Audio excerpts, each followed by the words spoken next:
going on that's crazy and I can't figure it out. And because Tom is here, I've got the glasses on. John, I've got your glasses on. There don't you I look go. don't I look oh my gosh. Louise, you're the only one not wearing glasses. I was just trying to fit in. She's sure, like, I'll get my we're all gonna have glasses now. And I've got this big thing that says I'm running out of time. I've got this big. All right. Anyway, I'm going to share with you two poems because they're longer, so I'll only read two, not three, from the current issue of Down in the Dirt magazine. It's volume 173. It's the July 2020 issue, and it's called Gone Fishing.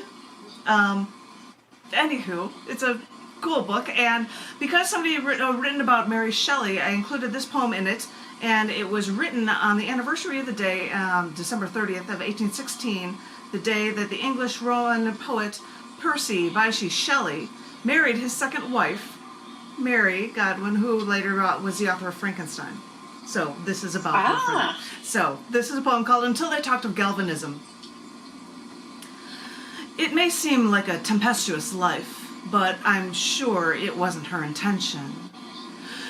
She just so happened to fall for one of her father's followers, a married man. But Percy Bysshe Shelley was a poet, a great one, and she was intrigued. And despite him being married, he was estranged from his wife. So he felt he had free rein to frolic with a girl 5 years younger than him.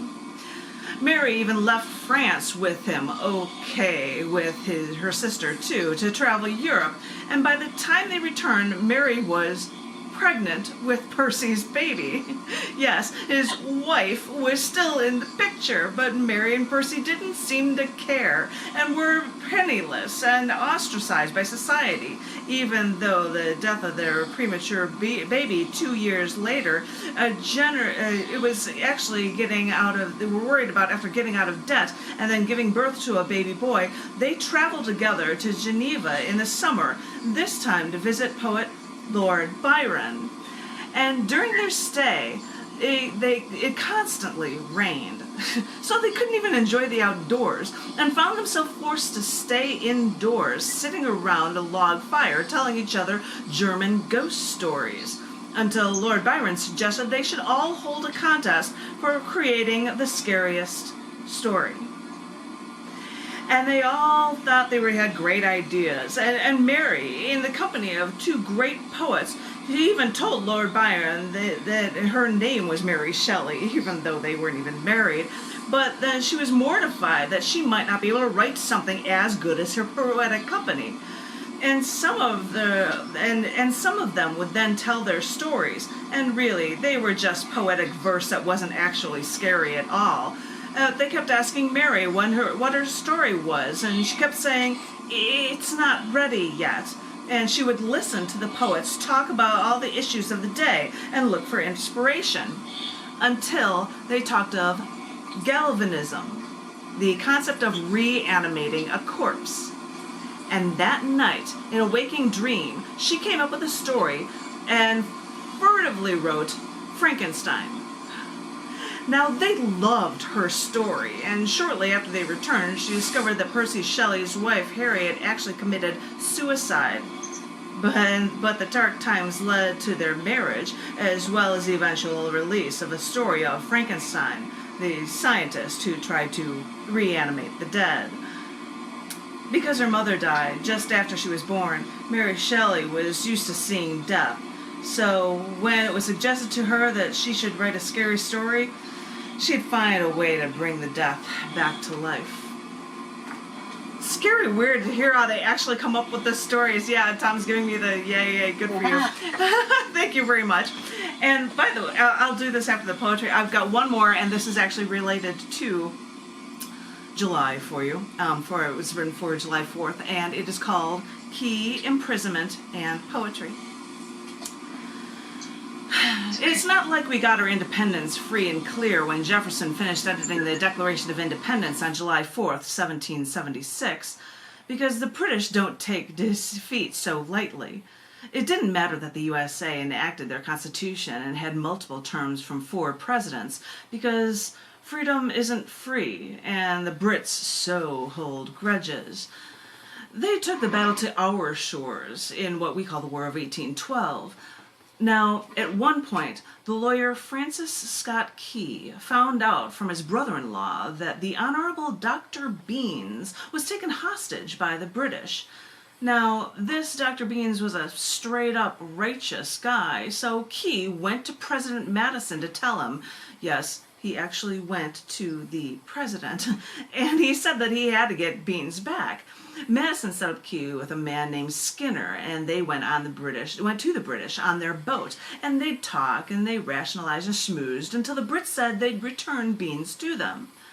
But as the English and the Americans on this boat were commiserating and being all friendly and all, Key and Skinner overheard the British talking about how they were planning to attack Baltimore the next week. They even had maps and plans all drawn out that Key and Skinner could see. This freaked out the British, so once they realized that they had revealed their plans, so the Brits decided to keep Key and Skinner and Beans hostage so they couldn't reveal their British attack plans on America. The British held them hostage for a full week, and as they waited in their cell, the British would taunt them and say things like, "I hope you take a good look at that precious U.S. flag of yours on that hill, because soon it'll be gone." And when September 13th, 1814 came, the attack began on Baltimore with mass fire, many cannon bombings, Fort McHenry, and Francis Scott Key stayed up all night to watch the suspenseful horrors. When Skinner and Beans woke up, they asked, "Is the flag still there?" Dawn light breaks, the smoke clears, and after all of a sudden Francis Scott Key sees the giant U.S. flag still waving in the wind over Fort McHenry. "Yes, it sure is," he responded. And he was so overwhelmed by the emotion of the moment that he then just started to write a poem about it. Eventually, the Brits let them free, and free from their captors, Key worked the whole first night finishing his poem. So the next day he asked his brother-in-law to come and read this poem because it was something he really needed to share. When his brother-in-law saw the poem, he said, "This is the best poem ever." And then he thought, "Well, wait, we have to publish this now, like right now." So then he thought, wait a minute, we should be able to put this to a melody, to Anacron in Heaven, that British drinking song. So they distributed this song to people, and people in the town would try to sing it. "Oh, say, can you see?" And the more people saw it, the more people thought that this melody could actually work. Eventually, this song ended up becoming an amazing hit. A poem from a man held captivity on a British ship, waiting to see if the U.S. flag would survive through the night.